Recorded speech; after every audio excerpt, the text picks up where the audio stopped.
Okay, on the record in the matter of the city of Lansing versus Jayla Bowers, 24L2863-831, council appearance.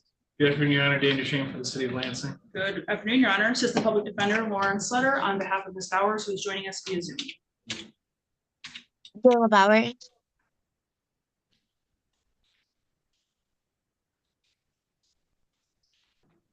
Start your video.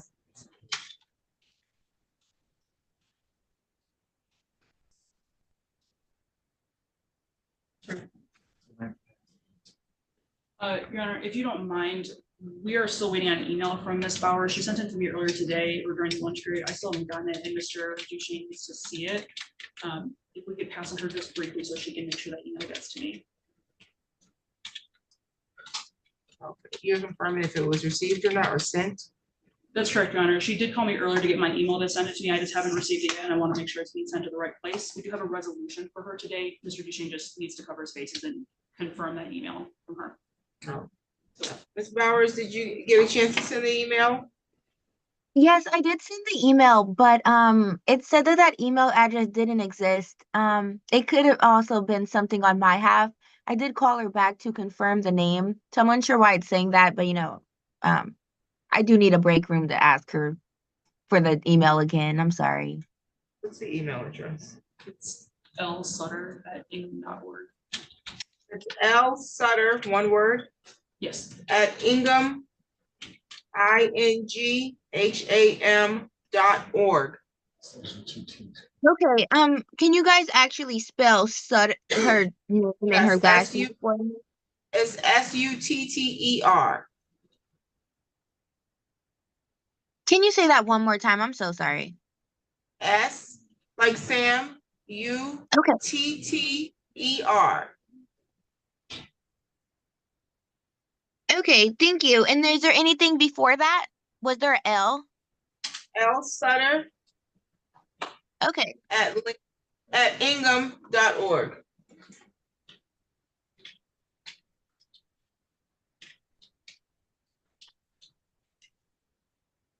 Okay, I'm sending it over again right now. And let's see if it goes through.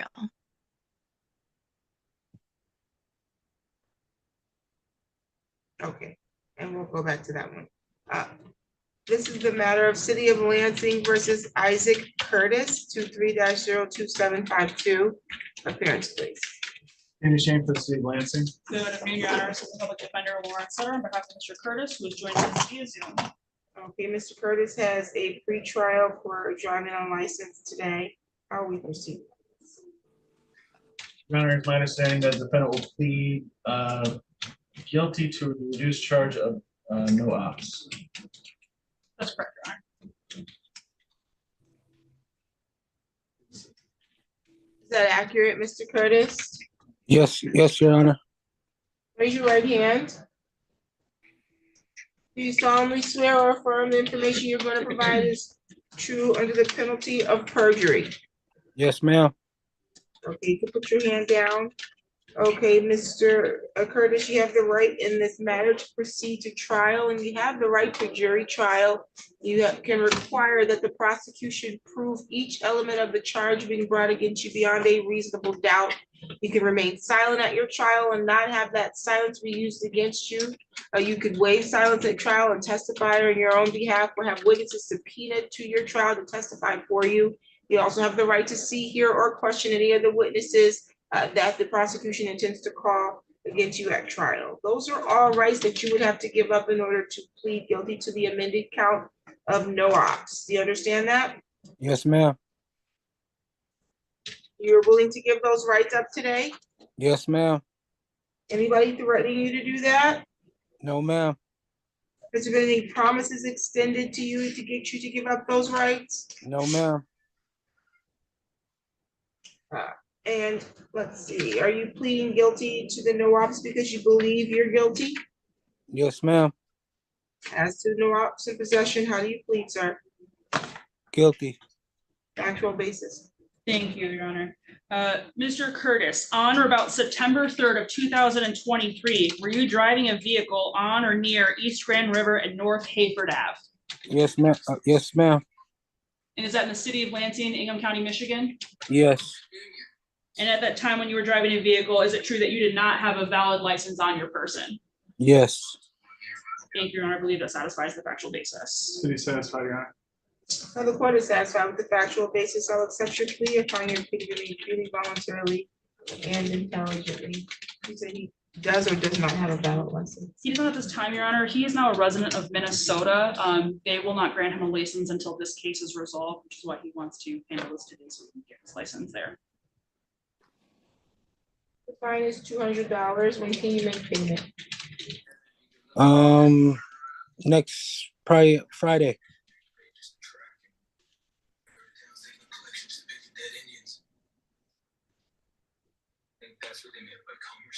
Can I do a You can make payment plan? Can I do a payment Yes, you plan? can. Okay. Yes, how much you gonna pay next Friday? 50. That's fine.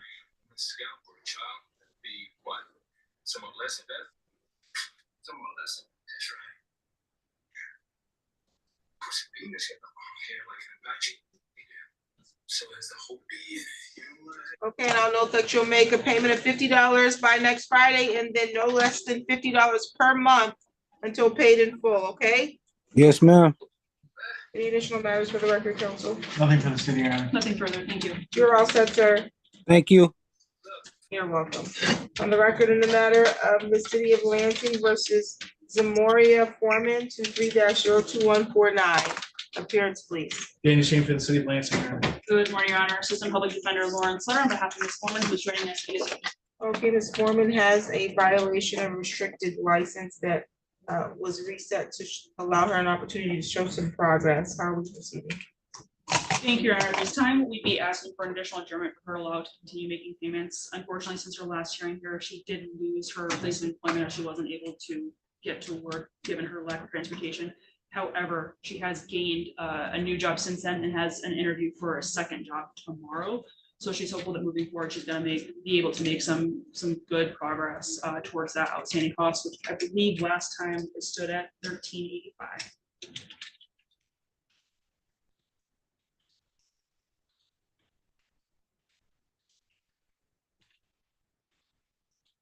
Those $13.85 in fines. Yeah, when we were in court last time, I think Ms. Nash helped with looking some of that up, and I believe that was the total amount owed to 54A. So the city wanted some proof of at least progress being made towards that. Given her loss of employment, progress has been very slow thus far, but she does have new employment now and is hoping to take on a second job after tomorrow.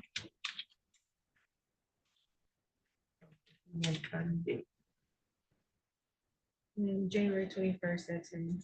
January 21st at 10 a.m. Do you have any questions for the court, Ms. Foreman? I can't hear you.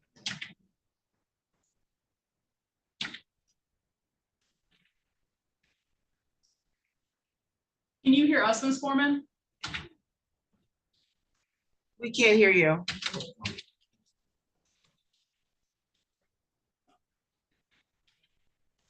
Something's going on with your audio, but do you have any questions for us? If you do have questions, raise your hand. Okay, no questions, then you're all set for today. Thank you. Thank you. Okay, let's see. Did you get your, thank you, Ms. Bowers. Okay, on the record in the matter of the city of Lansing versus Jayla Bowers, appearance, please. David Shane. Good afternoon, Your Honor. Assistant Public Defender Lawrence Sutter on behalf of Ms. Bowers, who is joining us today. Ms. Jayla Bowers.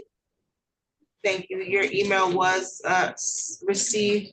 How are we proceeding on this, counsel? Your Honor, I've received proof that defendant has been issued a driving permit by the Secretary of State according to the previous offer of defendant will be taken to failure to inspect. That's correct. Reduced from That's correct, Your Honor.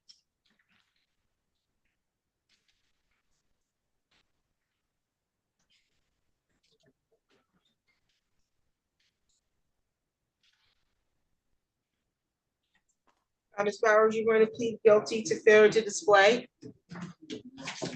an operator's license, ma'am? I'm unsure if I'd like to plead guilty to failure to display because my phone died earlier on my attorney and it was just cutting on right before I joined court. I'm sorry. I'm unaware of the actual meaning. I don't know if I Okay, want to so plead guilty. do you want more time to talk to your attorney? Yes, please. January 21st at 10. January 21st at 10. Okay, I'm gonna reset your matter to January 21st at 10 a.m., okay? Okay, thank you so much. You're welcome.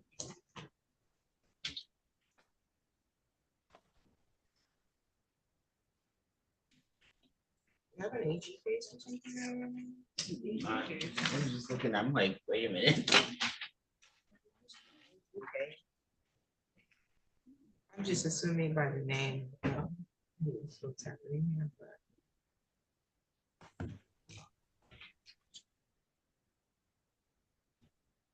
No, it's a different matter. Mr. Dean, which matter are you here for? I'm here on case 2403003 GC. Okay, thank you. All right. On the record in the matter, the city of Lansing versus Gino Garcia, 24-00279, appearance, please. Danny Shane from the city of Lansing. Good afternoon, Your Honor. Assistant Public Defender Lauren Sutter. I'm here on behalf of Mr. Garcia. I haven't been able to speak with him and I don't know if he's here today.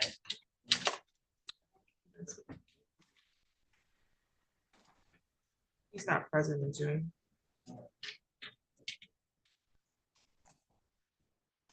I'm sure make sure.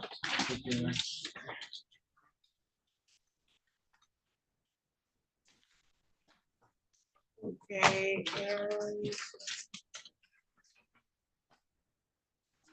and the city of Lansing versus Kazi Jenkins, 24-02706, appearance, please.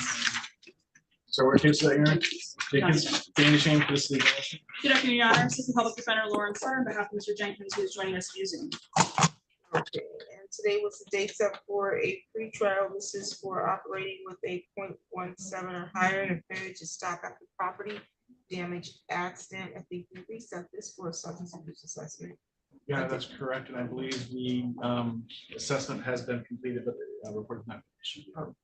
That's correct, Your Honor. Michael Robertson from Cristo Ray confirmed with me that he's done the interview with Mr. Jenkins.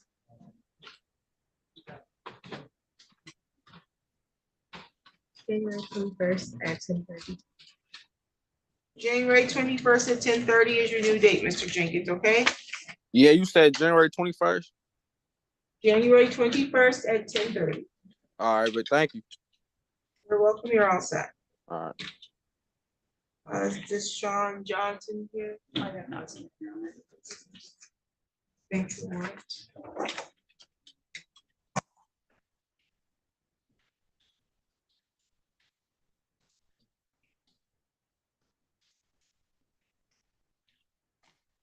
City of Lansing versus Jasmine Jones, 24L29034141. Danny Shane for the city of Lansing. Good afternoon, Your Honor. Assistant Public Defender Lauren Sutter on behalf of Ms. Jones, who is joining us via Zoom. Okay, and this was an open intox passenger citation. How are we proceeding on this? Your Honor, the city's understanding that the defendant will accept responsibility to an amended charge of breach of the peace, which is a civil infraction under 664.1C. That's correct, Your Honor.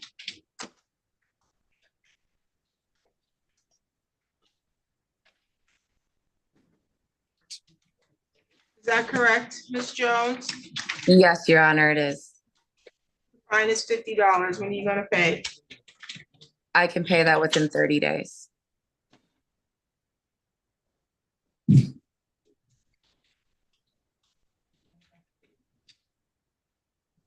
I'll note that you'll make payment within 30 days. You're all set.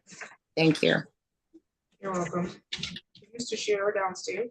No, He's at the 30th Circuit right now. He has a 2 p.m. pretrial with Judge Dragonchuk, wherein I, fingers crossed, think he might be taking the plea that we've been waiting in this case. This is supposed to be global. Yes, Your Honor, he was supposed to be entering into one of the specialty courts. Yeah, he was eligible for drug court, so I'm hopeful that's what's happening. We're just checking checks out right now. To reset these. January 21st at 10:30. So we say 10:30.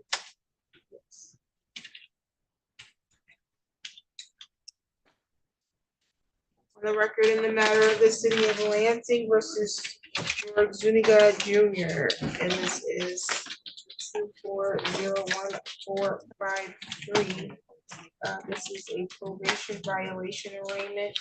The allegations that I have here, Mr. Zuniga, this is a present via Zoom, is that you failed to refrain from alcohol and marijuana for EverHealth on November 4th, 2024. You tested positive in the amount of 492.348 nanograms per milliliter carboxy THC on November 14th, 2024, positive in the amount of 11,642.18 nanogram per milliliter ETG and 3,137.82 nanograms per milliliter ETS and 653.83 nanogram per milliliter carboxy THC.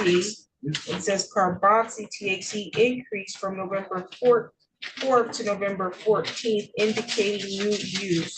So you have the right to have a contested hearing. You have the right to be represented by an attorney at that hearing. If you're found to be in violation of your probation status can be terminated. You can be sentenced to a term of jail time. You understand that? Yes, ma'am.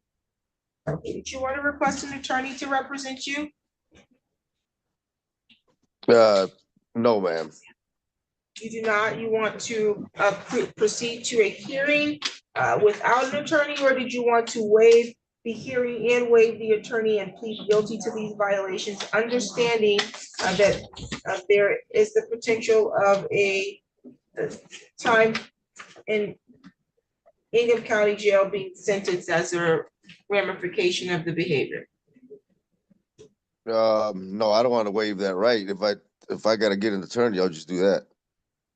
Well, I asked, did you want to request an attorney? We have the public defender here in the court waiting to see if you want to meet with her. Yes, please. Okay, so then we will set this for a hearing, and then you'll have an opportunity to be counseled by an attorney before you decide how you want to proceed. We'll enter a plea of not guilty at this time. January 14th at 1:15. January 14th at 1:15 in person for hearing. 14th. January 15th at 1:15.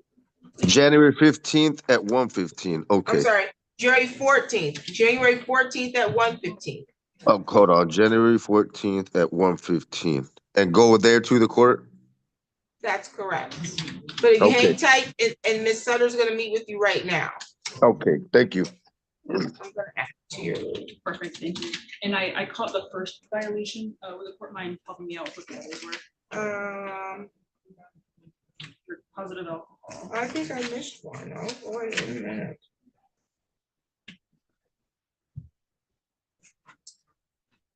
I did this one. I gotta bring it back.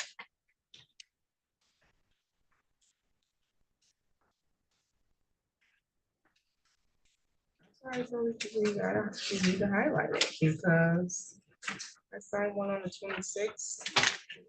On the 23rd. I mean, on the 5th. Let's see.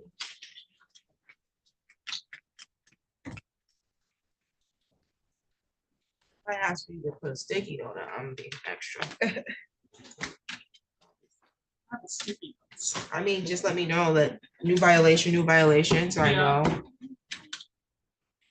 These can get lengthy. Sometimes it gets lengthy. It does. Mr. Zuniga? Yes, ma'am. Okay, I had to bring you back because I actually have another violation I need to ring you on as well, and this one is from the 26th. And the allegations on this one are that you failed to submit to testing per AverHealth back on November 23rd, 2024, that there was an inability to produce a sample. Also, that's also a violation that you have the same rights to. I just want to advise you of that before I put you in the private meeting room with counsel, okay? Yes, ma'am. Okay, now I'm gonna put you back in there now. Jesus. Okay, there was that one, and then the other two was officially positive for alcohol.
What's your name?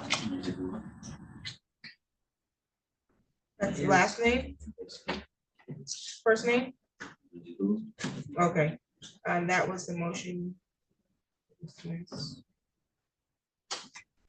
Who's on the iPhone? Hello,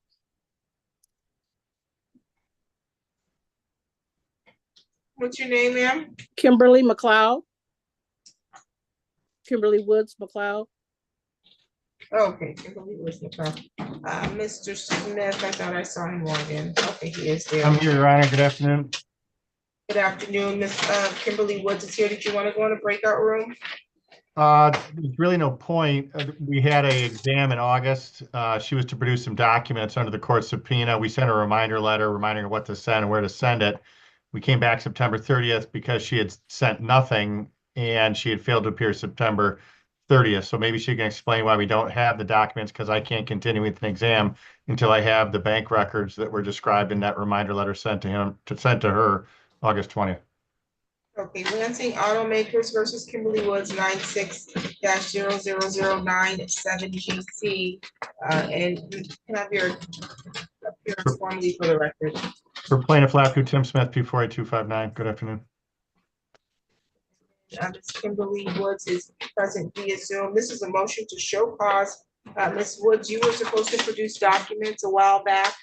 Can you explain to the court why you've not produced those documents? Yes, one was a cash app, and I called them people, and I couldn't get them to send me out any kind of, a couple times, any kind of statement. And the bank one was, I just started that bank, and I was trying to get the statement from them too, and I never received my statement. I had to call them to send them, for them to receive a statement. I have received one since then. You do have a statement from the bank now? Yes, I do. Okay, I don't have it with why? me now, but I can send that as soon as I look it up in my mail. Okay, yeah, that was supposed to be provided to Mr. Smith. Yeah. We want it sent today. Okay, I can send it out today. As soon as I find it here, I'll send it right out. And Cash App sends regular statements to your email. Yep. Oh, my email. I never use my email. I have to have my kids get in it because I don't know how to use my email. So Okay, I have to have them, I have them find it and look it up. Yeah, whatever email is associated with your Cash App, you'll automatically get a statement there. Okay, I didn't know that's where it was at. I'm used to getting stuff in the mail, I guess. I didn't know that's where it was. I have my kids look it up for me. Okay, Mr. Smith, did you want me to just give you another short date, reset this so that we can give her time to send those? That'd be great, Your Honor. Just so that we're clear, under the subpoena, she owes, there's 3 accounts. She owes 6 months, the last 6 months of monthly account statements for Direct Express, the last 6 months of monthly account for Comerica, and the last 6 months of Cash App. And as long as those are provided before the date we're about to get from the judge, I can cancel that date, but I have to have those records to complete the examination. You understand that, ma'am? Yeah, I have to give them to you before the date, the next date, you saying? That would certainly be best, because if you do, then perhaps, assuming there's no further questions, you and I don't have to come back. But we're going to get a date today from the judge, and if you don't send everything you're supposed to send at the court order, then you and I will end up back here. No, I'll try to send it, but Your Honor, I want to know why did he want to see my bank statements? Because they're trying to figure out how they can get the money you owe. And I told him I don't have any kind of job. All I have is my SSI. I don't know why he keeps harassing me about this. I have no money. Well, but I don't know that we can qualify this as harassment. This is standard. It's discovery. When you owe a financial debt, they have the right to inquire into your financial history, including your assets, so they can see how they can get the money you owe them. The other option is to just pay them the money you owe them. So if you don't, then they have to figure out how they can get it. And ma'am, Your Honor, yes. Can you tell me what is this he's saying that I owe, and when was that year of date, and how much I'm supposed to be owing him? I don't know anything. I don't even know what we're talking about. I asked him before, what is this complaint that he's after me about? And I don't even know what it is. If you want, Your Honor, I can send her a copy of the original summons and complaint as well as the judgment, and then she can call with questions. Correct. If you could do that, I'm looking up the file here. I want Your Honor to look it up for me, please. You bet. Well, I was going to say this is an old file. The only thing they give me is the updated information because we're now digital. I would not have even been on this file when you more likely than not probably defaulted. It looks like it's LAFQ versus Kimberly McLeod or Kimberly Woods that you were served and sued on. You probably failed to appear, and there was a default entered. If that was, Your Honor, it had to be 40 years ago. I haven't had anything with LAFQ in the last 20, 40 years. It has to be like that first car I had in 1980. I don't know what this is all even about. And you owe, well, at least the last record I have a record here that you owe almost $40,000 on that debt. Yep. What cost $40,000? A car, a used Toyota? That's the only thing I had. And have they added it up over the years, or I don't understand. Oh, yeah, interest accrues, ma'am. It looks like the judgment on this is from 2016.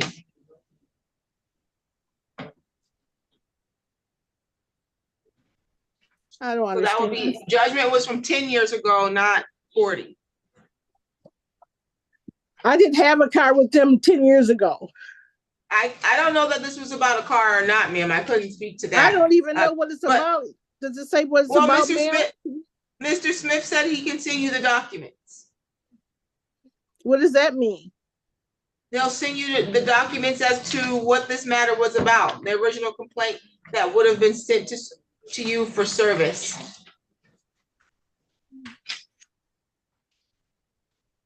Okay. So he'll send that to you.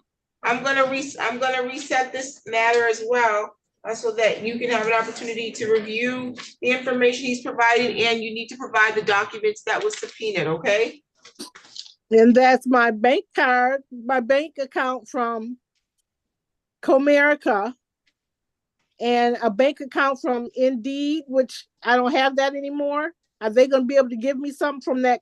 I mean, express card, whatever the express cards come where your SSI comes on. Are they going to be able to find those old documents from that? I didn't have it that long.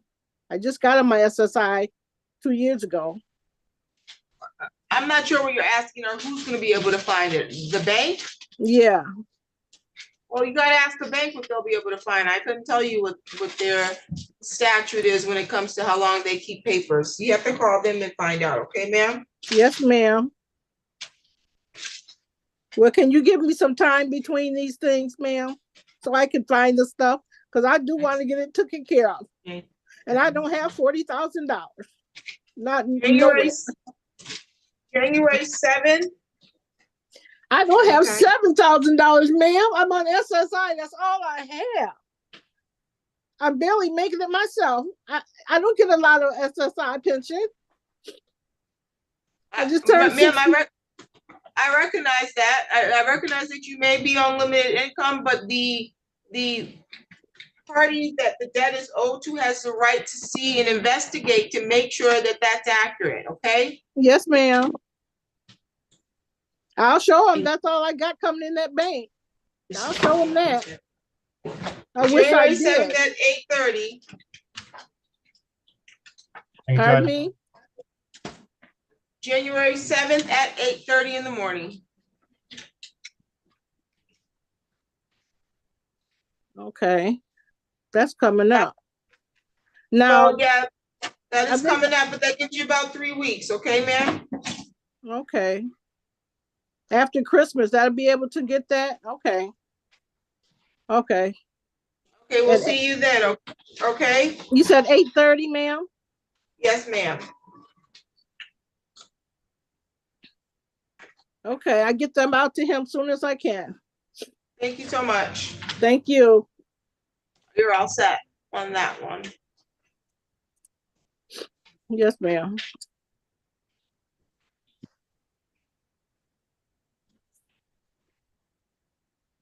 Can I hang up now or should I stay? Yep, you're free to go. Thank you, ma'am.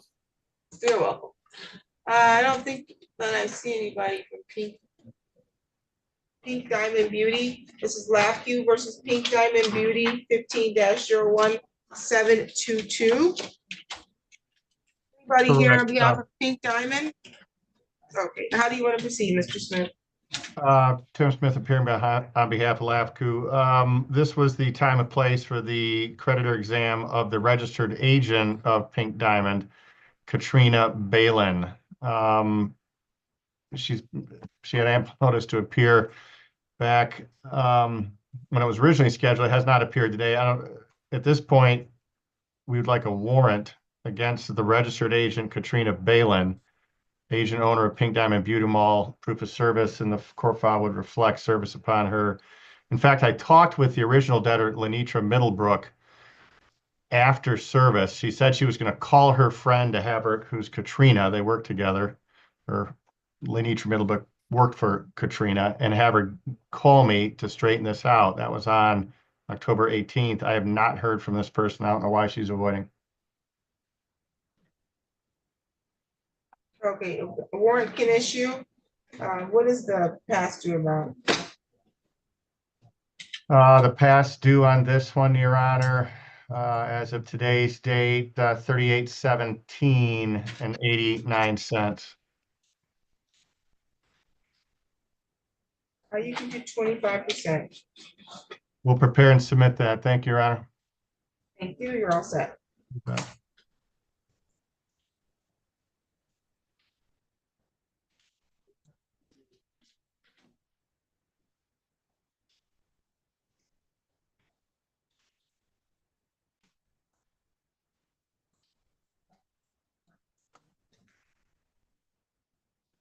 Mr. Dean, remind me again which one was it Sparrow?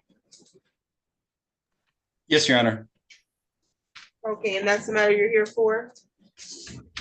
Yes.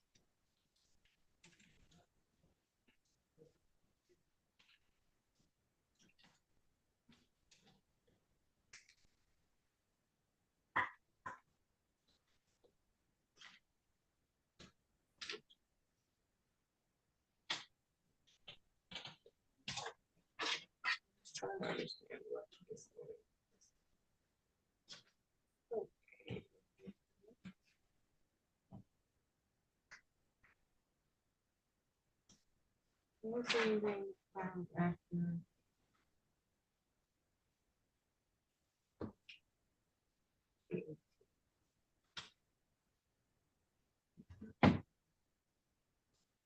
You haven't even noticed that the plaintiff attorney right way. So. So you reset it? Yeah. Oh. All right, this is the matter of Sparrow Hospital versus, state your name. Can you come up to the counter, please? It's 24-03003. Council, can I have your appearance? Michael Dean, P 81730 for the plaintiff, Your Honor. Okay, the defendant is present in the courtroom. I think this matter was previously dismissed because the plaintiff was not present when the court called the case. I believe the representative for the plaintiff appeared later, so we reset this matter. Let's see. That's similar to what I was told, Your Honor. I think they weren't let into from the breakout room, but Well, that's not quite accurate. There was no one in the breakout room. However, we did later, once they appear, we advised them that we could reset the matter. Nonetheless, we have the person here in the courtroom. This was a motion that you filed originally, sir, to dismiss the case. You said it should have been covered by your insurance.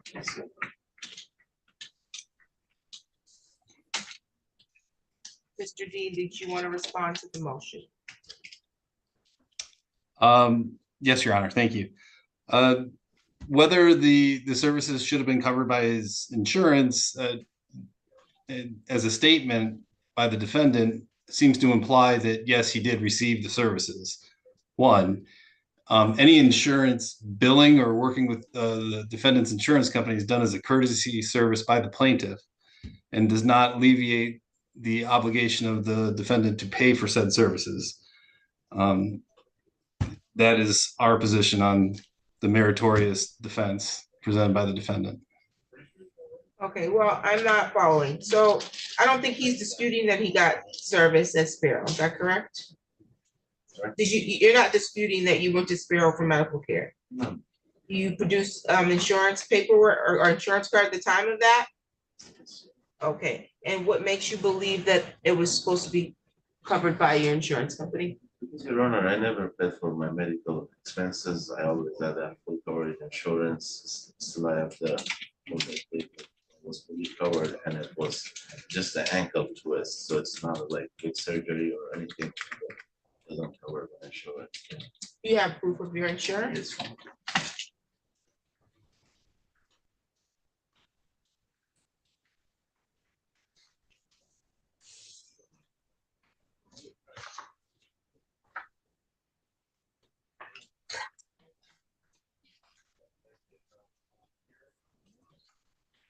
So what was the date of coverage for this? Or this incident? What date was service provided? The date of the medical services was August 16th of 2020, Your Honor. 2029? Or 2020. Okay.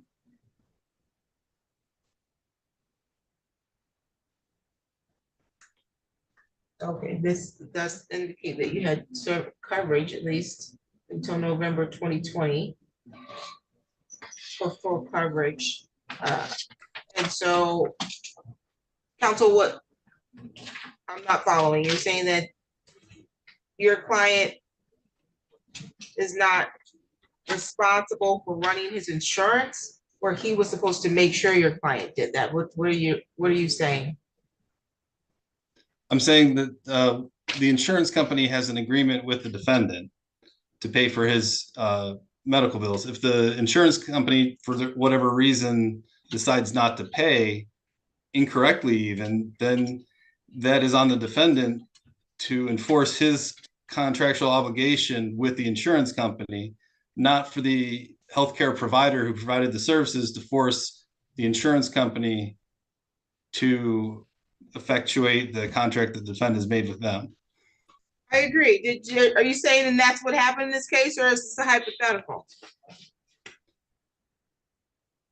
At this point in time, it's a hypothetical, Your Honor. Is No, well, I motion don't to want to talk about dismiss. hypothetical. Did Sparrow seek to get paid under his insurance or no? I do not know. As of right now, we have not received his insurance documentation with his motion or any other way. We've had no chance to verify any of it.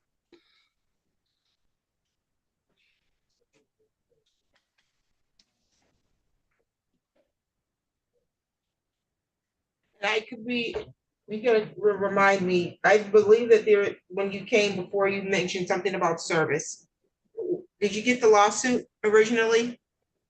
I can't remember. Sir, I'm talking to you. When you were sued by Sparrow, why didn't you respond to the lawsuit? So I already explained it. I cannot read it right. Oh, that was what it was. Language, Language is an issue. Okay.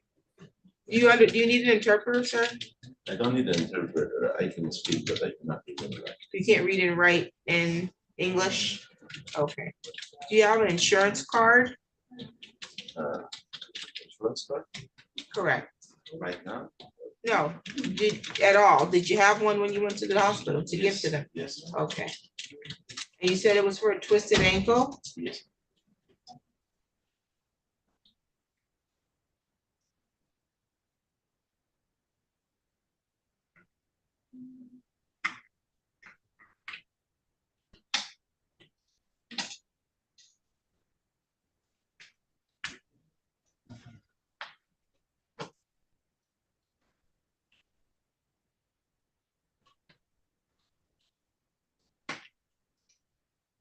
And I believe it was your brother or somebody that wrote because I think he came last time. Someone wrote the motion for you with assistance. Okay.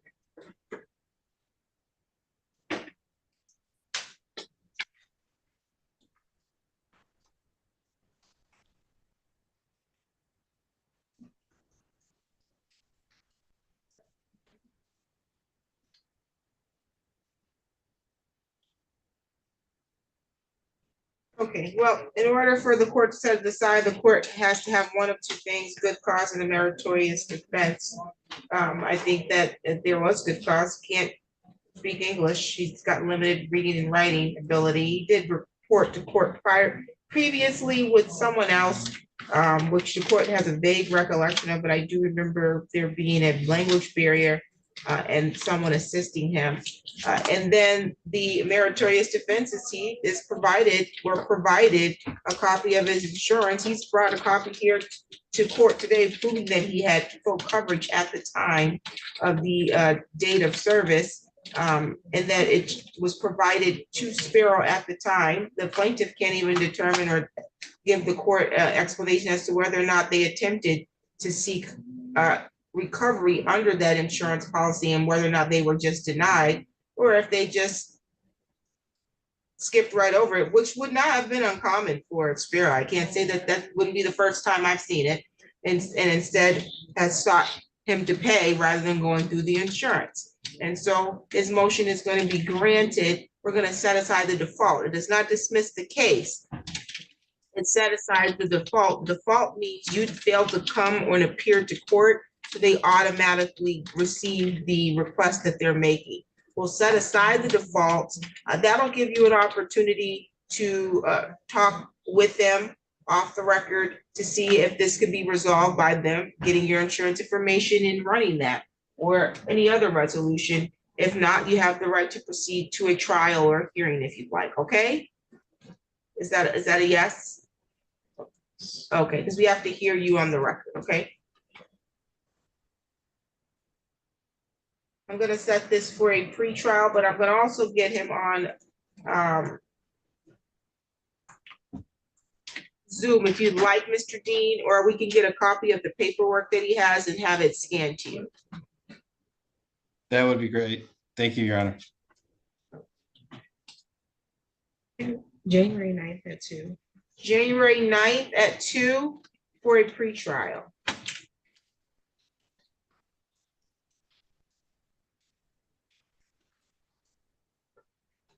Yes. I have one more thing. Yes. And also I received a phone call from them like 6-7 months ago. And I thought that's a scam and they were asking for debt collector. And they were asking like between $200 and $300 something. Now You thought it was a scam, you said? Yes. A debt scam? Okay, it likely could have been a debt collector trying to settle the case, but with all that goes on over the phone these days, I can understand you would be leery if you received a call asking for payment over the phone. Yeah, I don't know what the nature of the call, but it's not uncommon for a debtor to reach out to try to settle the debt for a lesser amount, okay?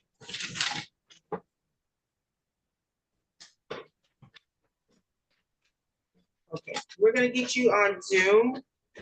Do you have a phone with you? Okay, well, she'll assist you in getting on Zoom in just a moment so that you can meet with the plaintiff's attorney.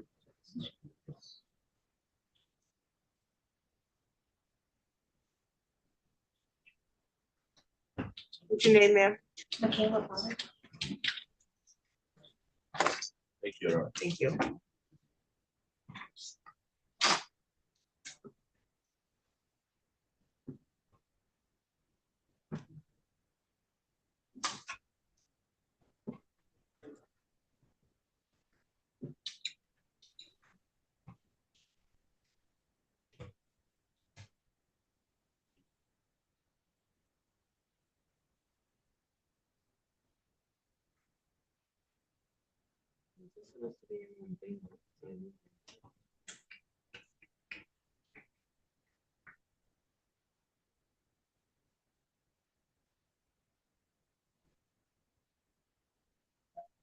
Let's see, thing versus prior. That may be a file. A physical file. Yeah. I don't remember file.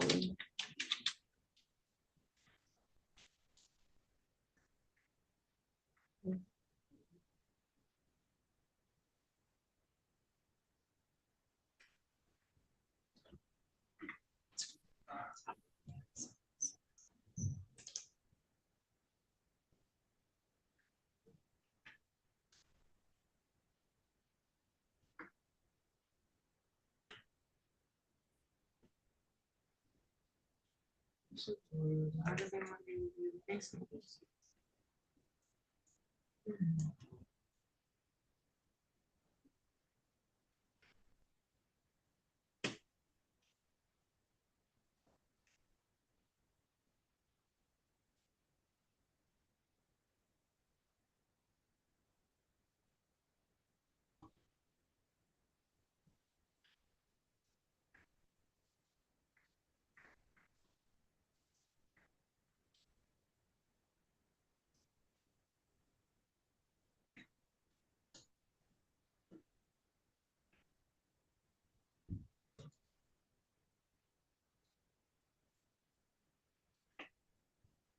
And I have a consent judgment for the 230.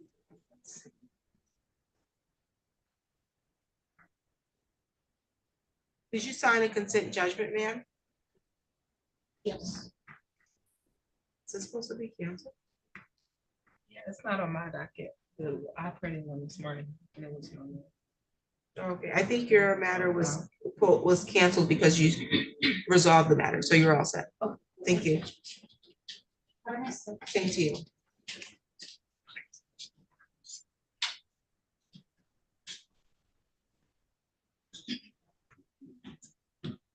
This phone is not working properly.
on the record in the matter of Anthony Pryor versus Simon Zaney.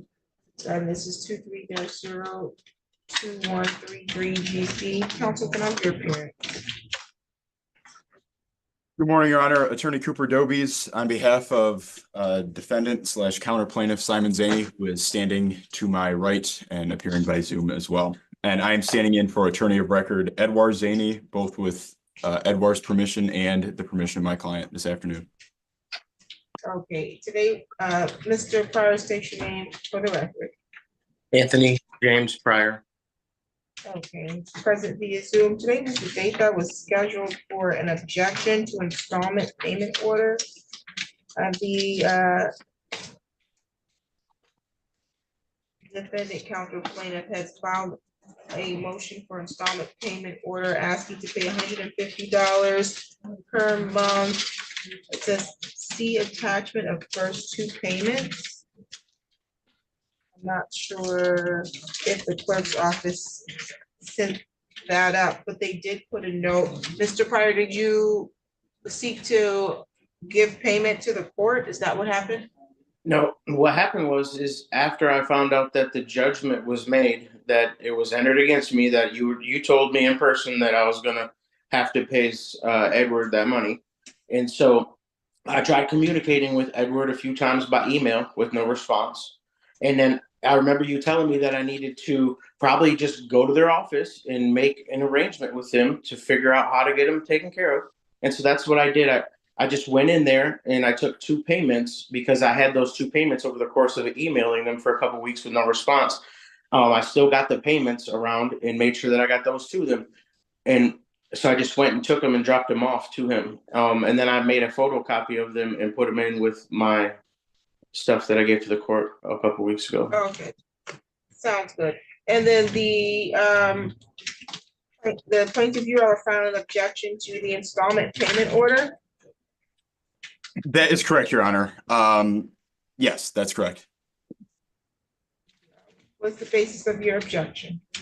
A couple of bases, Your Honor.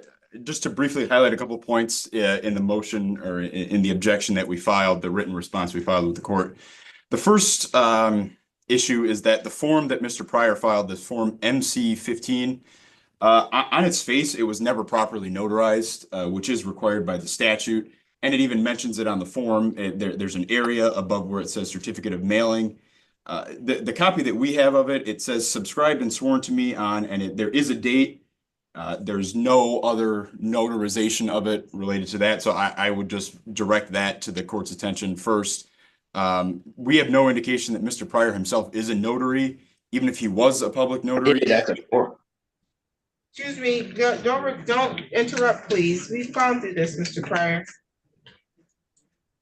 Keep going, counsel. Thank you, Your Honor. Even if Mr. Pryor was a notary, there's no indication on the copy that we have that it ever was notarized by anyone, whether it be the court or otherwise. There's no appearance of that. The second point I would like to make is that this matter is governed both by the Michigan court rules and statute. Specifically with regards to the Michigan court rules, we're looking at MCR 3.104.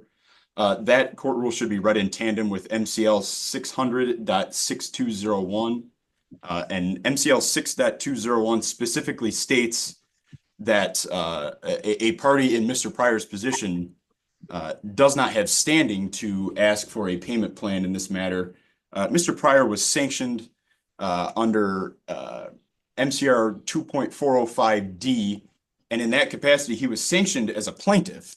So Mr. Pryor is a plaintiff. We understand that he is also a counter defendant, but he is a plaintiff that is attempting to reframe himself as a defendant for the purposes of attempting to enter a payment plan before this court for a judgment that was entered against him, again, in the capacity of being a plaintiff, not a defendant.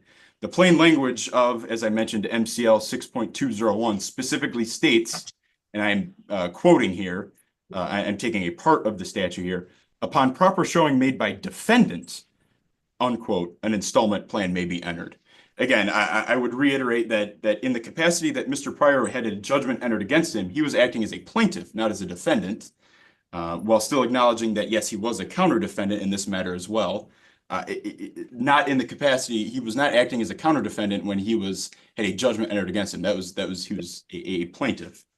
The third point I'd just like to highlight again, Your Honor, and we did make this point in our pleadings, going to MCL 600.6205, that has a mandate, quote, the affidavit of the moving party setting forth his inability to pay the judgment with funds other than those earned by him as wages, unquote.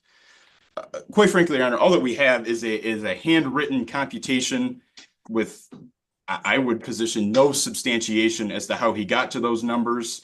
And quite frankly, Your Honor, there was a deposition of Mr. Pryor in this matter that Mr. Zaney undertook. And the sworn testimony at that deposition actually contradicts. Mr. Pryor, Mr. Pryor, are you carrying on a conversation with someone else right now? I was trying to tell my husband when he's standing in the window that I have to go get my daughter. Okay, well, if the other thing is I'm listening to him. You can't operate a motor vehicle while you're in court. I'm sitting in my driveway letting it warm up.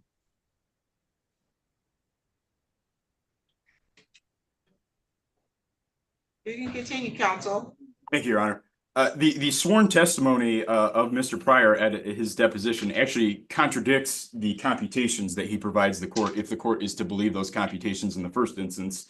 Mr. Pryor testified to having multiple stocks when he was asked what residual investments he has. He cited that he uses cryptocurrency to buy and sell stocks and that he has a crypto.com account. He was asked how he paid for the roof, which started this whole matter, and the court's familiar with that. His answer, and I quote, was, "I sold crack," unquote. And he also mentioned that he owns a house in Florida on land contract at 618 Southwest Racher, Racher Road. And in all candor to the court, I was not able to verify that address exists, but Mr. Pryor has made statements that he does own property in Florida. So this is all four of those sources of income are outside what he is earning by wages, and it's the position of plaintiff here, or I'm sorry, of defendant counter plaintiff here, that is all income that's outside of his wages, that it contradicts the attachment to the motion for an installment plan in this matter. And just finally, Your Honor, I would be remiss if I didn't mention this. I believe Mr. Pryor alluded to this a little bit in his initial statement, although I think it's a gross mischaracterization of what occurred. Mr. Pryor attempted to serve what I have, two MoneyGram orders that I have here. He attempted to pay these or serve these onto Mr. Zaney, Mr. Edward Zaney, that is, at his office. It was at his office. I would just like to note for the record that this took place before Mr. Pryor filed this motion for an installment plan. It was almost Mr. Pryor attempting to start his own installment plan without any sort of order from the court. And I would just like to note both of these MoneyGram payments are $150, which I believe is the exact amount that Mr. Pryor is attempting to start this installment plan with. So I think that's a bit too coincidental, as I mentioned. And again, Mr. Pryor was quite rude to the staff at the office here, the female staff at the office here. Not at all. Not at all. I know you don't want me to interrupt. I tend to believe it because he's rude in court. He won't be quiet while other people are talking. I'm not rude in any way to anybody ever. Talk again over the other party, and your motion is dismissed, and you'll be sanctioned for disrupting the court. Yes, ma'am. You can continue, counsel. I would just like to wrap up briefly with a little bit of recap of what my final point there. That again, he was quite rude to not court staff, to our staff here in the office, who was not familiar with Mr. Pryor, was not familiar with his situation, was not familiar with his this relationship to this case. They merely were doing their jobs, and Mr. Pryor approached unannounced, might I add, in this matter. and attempted to again serve these, pay these two $150 payments in this matter. So again, Your Honor, we would just be asking that Mr. Pryor not be allowed to have this motion for installments for the multitude of reasons that I stated on the record and more thoroughly developed in our written response. Thank you, Your Honor. Thank you. Mr. Pryor, now would be your opportunity to respond to their written objection to your motion for installment payment orders. Yes, ma'am. First of all, I want to apologize to the court because for one, I believe that I'm always misunderstood. Your connection is I bad. went to their so office, see Nicole. Sir, we lost you for at least 30 seconds there. Your connection is bad. Okay, sorry. It's probably my battery's getting connected for a long time. Hello, are you there? Yes. Okay, so I'm usually misunderstood. People take me for what I say and do as attitude, and it's really not. It's usually just I'm a direct and I'm straightforward and I'm very passionate about what I do. I went to their office to make payments because that's what I know needs to happen. It was a direct intentional payment of $150 on both of those payments because that's what I was communicating with them that I could afford to make each time I made a payment. And during the interim of not being responded to, I made 2 payments, but I never delivered them because I thought maybe we'd get a response back from them, but I did not. When I went to the office, at their office, and Nicole was standing in is actually sitting at the desk, I specifically said that I was emailing Edward for the last couple of weeks with no response. I was in no way rude. She might not know me, as he stated, physically in person, but I believe she was there when I went to the deposition. And so she knows about my case, and she does very familiarized. She sent me emails about my case before because I've sent her emails about my case. Okay, and they I don't told want me to talk about that right now. okay, That's well, really I'm trying not... to cover all the points that he just well, made. I'm trying to stop you, and you're going to let me stop you because I don't want to hear about it. I want to hear why you believe that you, per the Michigan Compile Law, you have the right to request an installment payment order as a plaintiff. That's what I want to hear about. I'm not finished. I'm not finished. I also want to hear more about your representation of your finances, because we do have a sworn statement under oath from you that indicates that you have multiple stock investments, cryptocurrency, some engagement in some unauthorized sellings, and property in another state on a land contract. And then I have a handwritten statement that you wrote about your finances, particularly one of the highest one on here would be a house payment. I could be wrong. Did we sell open an eviction for him, or was that closed? I think they might have closed the house file. Because what house file is land contract and they like not paying. Yeah, my understanding is you don't pay that based on some court filing. So you need to give me some, those are the things I want to talk about. I don't really care about being rude in the office. Okay, all right. So under oath, you're considering the deposition that I did at his office under oath. I was under very much stress. And I did say some smart remarks that weren't accurate. I made smart remarks to Simon and to Edward when they were there in the office, interrogating me and putting me on the spot about my previous history, about other things that had nothing to do with my roof. And so, yeah, I made some smart comments to him about doing some things that I shouldn't do there, that nobody should ever do. But that's because they know damn well what I do. They know exactly clear what I do for a living when I was working. This whole year, from February until the end of August, I didn't work because I was out on medical. And so I went back to work in the beginning of September. My finances that I wrote down in that list are exactly accurate to what I have going out the door. And what I have bringing in right now is less because I just got back to work. And so it's very accurate. I don't have the cryptocurrency that I have like $380, and it's on, I said crypto.com. That was a lie. It's on Robinhood. I've got like $382 on Robinhood. Originally back in like 2019, I had like $15,000 invested on Robinhood, but I lost a lot of it when all that stuff went through the roof, and I made some more investments to diversify myself, and then it all went back down. And so I lost my tail. I can prove that. I can log in, give you the information. I don't care about that. I'm paying every month for my house payment $1,000 a month. It's not going to the person that I'm making the deal with the house on, because we're having a disagreement about whether it's a rental or it's a purchase. So in her consideration, it's a rental. And so in my documentation, it's a purchase. And in the fact that I win a case against her in the future, then that would be accurate. I may have some equity in my home eventually later down the road, and I don't have now. But that's not something that I have just floating around. I don't have any property in Florida. He miswrote the street name, and when he said it back to me, I let him say it back to me wrong. If you go back and listen to the deposition, I said Archer Court, and he said Rachel Road, and I just said yes. Yep, that's what it is. And because I was upset, I was angry. A lot of people misinterpret what I do and say as being rude or obnoxious or out of control, and that's not really who I am. I'm a good person. I help people. I spend every day of my life helping people all day. Sir, we don't want to hear about that anymore. You've told us I know you don't. Coming to court. I don't want about you helping people, and you always want to construe it as you being misunderstood. But if you continuously talk over people, if you're aggressive, if you're threatening, if you're swearing, then you're not being misunderstood. You're being rude.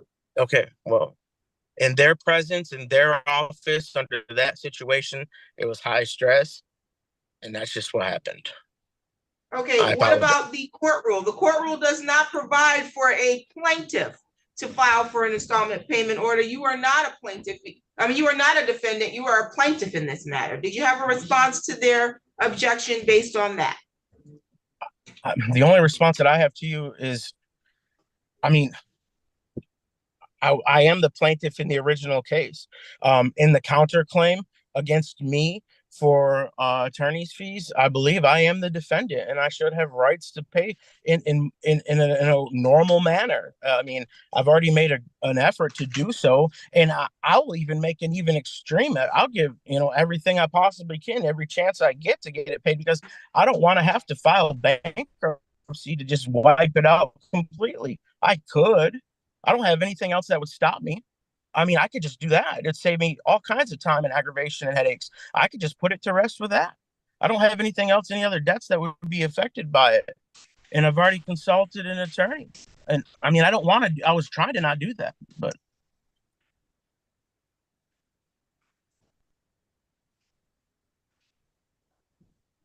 Anything else you want to provide to the court for consideration today, sir? No, ma'am. I do my best in everything I do. That's it. And that's all I can do. I don't have the money just laying around. I don't have any properties in Florida.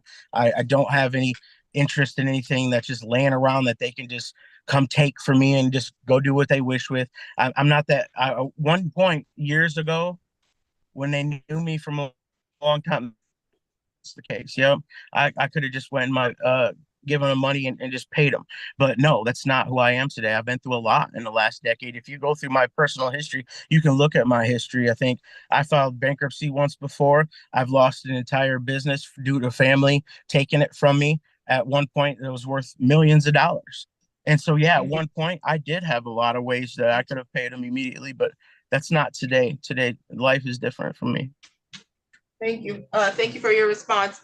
Counsel Adobe's, I don't know if you had any further response, but I did want to respond on Mr. Pryor's behalf as it relates to the filing of his affidavit. It does not need to be notarized. It was signed by the clerk in the clerk's presence, and so that it was properly filed.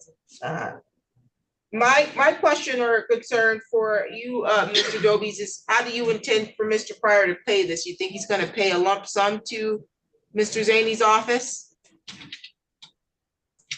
Your Honor, I think that there may need to be a debtor's exam in this matter, and I think that that's exactly how we're going to ascertain exactly what the situation is, because quite frankly, we don't know either. And part of my response to that is that, Your Honor, I believe Mr. Pryor admitted he committed perjury in his deposition. So we almost can't rely on what Mr. Pryor said in his deposition at this point, but based on his sworn statements at his deposition, we believe he does have assets that may be collectible in this matter. We just don't know yet. Okay, so well, it's your position that your office wants to proceed with a debtor's exam and get some discovery. Yes, Your Honor. What, you've not served him with such notice yet? We have not yet. No, that may be a couple steps ahead of where we're at, but I believe that that's where this is going to have to go. Yes, Your Honor, that's correct. But we have not procedurally filed the appropriate paperwork for that to occur yet.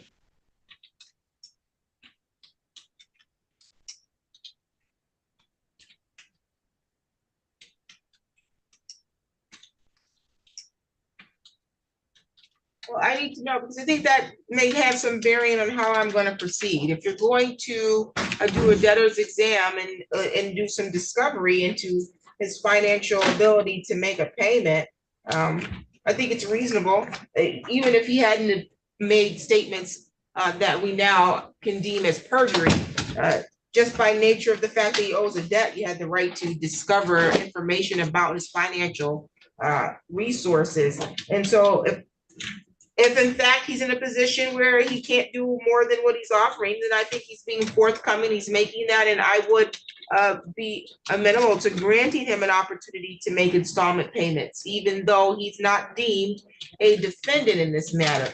But if it terms that maybe we don't know how to believe what he's saying because we don't know when he's being facetious or when he's being forthcoming, then maybe he does need to make a lump sum payment. I don't know. It may require an evidentiary hearing. I'm not sure.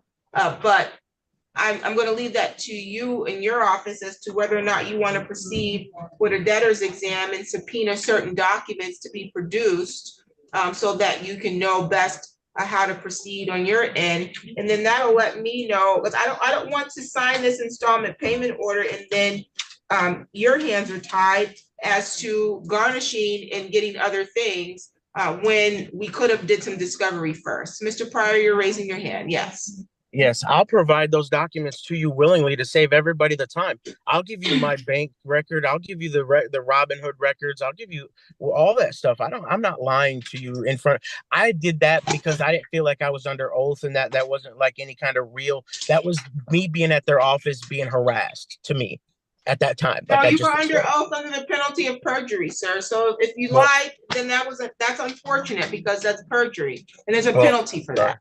I'm sorry, and I didn't mean that, but there was no judge in that room. So that's why I said what I said. Doesn't have to be a judge in the room. It's just like if you sign something, you signed this paperwork when you came to the court, and they're saying that it wasn't notarized, but you signed it in the presence of the court, of the clerk. A judge didn't have to be there. You were supposed to tell the truth on that document. That's what you were certifying. Nonetheless, I recognize that you're willing to turn over certain documents. There may be other documents they may be willing to subpoena. I'm going to reset this to allow them an opportunity to subpoena the documents that they want you to turn over. You can turn those over, they can review it, and then we can have a follow-up hearing review for this. And I'll make either a ruling or maybe they'll be satisfied at the time of their next hearing date to see that this is probably the only way they're going to get their money. They may see your finances and realize there's nothing else that they can get. Do you understand, sir? Yes, I'm not lying to you in any way. So yes, ma'am, I understand. All right, give me a new date. January 17th at 2. Does January 17th at 2 work? Your Honor, just one moment. Let me pull up our calendar here. January 17th at 2 p.m. you said, Your Honor? Correct. That does work. Okay, we'll set this out for then. In between the Mr. Pryor, you should expect to receive a subpoena from their office for certain documents that you could turn over to them. And you said you're willing to do that. You should do that immediately. That'll give them time to review it before our next date of January 17th so that we know how to best proceed on your motion, okay? No problem. Thank you. Okay, any additional matters for today's record? No, thank you, Your Honor. None from our side. Anything else from you for today, Mr. Pryor? No, I appreciate you, ma'am, and I hope that you understand like what I meant by being under distress and saying what I said in their office. And it was very uncomfortable for me to be there. So I Okay, thank you. you're all set for, thank you. You're all set for today. Yeah, bye. Thank you. And then these parties are, Mr. Dean, you met with the defendant on this matter. Did you need to go back on the record for anything at this time, or are we continuing to pre-trial? We'll continue to the pretrial, Your Honor. There's just the matter of funds, I guess. Those should be returned to the defendant. Is that correct? There was a garnishment. Is that what the issue was? Yes, Your Honor. Okay, yes, I need an order for the it to be released. I thought it was already in the system released though. It showed on the 13th garnishment. To defendant? It doesn't say which. Okay. Yes, release liability to DO1, yes. Yeah, I think we already have released that on as of the 13th to the defendant. That might have been released because it was paid. Essentially, it's paid in full. I think there's $15 remaining, so it might have been canceled as a low balance, but we've collected. Yeah, I'm not sure. Let me see here. The 13th. Let me see if I can find the file. There we go.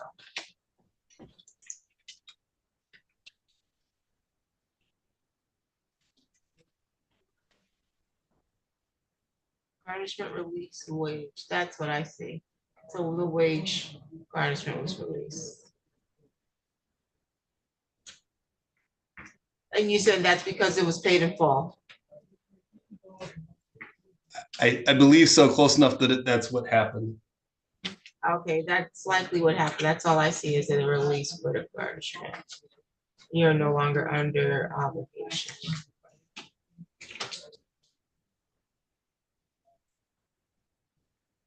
Okay, so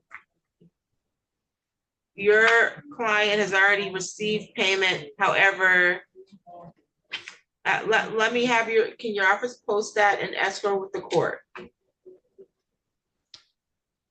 I believe so, Your Honor. Okay, and that way they'll be here until we can determine where it properly should go. Thank you, Your Honor. Okay, so I'll note that will be how we proceed on that. And then we already gave you a pretrial date, so we'll see you both at the date and time of the pretrial, okay? Thank you, Your Honor. Thank you, you're all set.